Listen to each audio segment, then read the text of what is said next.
front of me is XIAOMI Poco M4 Pro, and let me show you how to clear browsing data on this device. So at the very beginning you need to open the browser that you're using, then tap on More icon and select History. Here you've got all history that you have here, and to remove it, tap on Clear Browsing Data. You will find Basic and Advanced options here.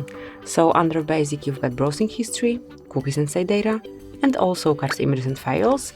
And then under Advanced you've got few more, which are saved passwords, autofill from data, and site settings. And once you mark those info that you would like to remove, pick the time range.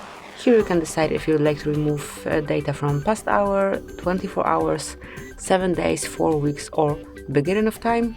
Let me pick all time and then click on Clear Data. As you can see, from now on there's no longer history included here, and you can create it from scratch. So this is it, that will be all. Thanks for watching. Please subscribe our channel and leave the thumbs up.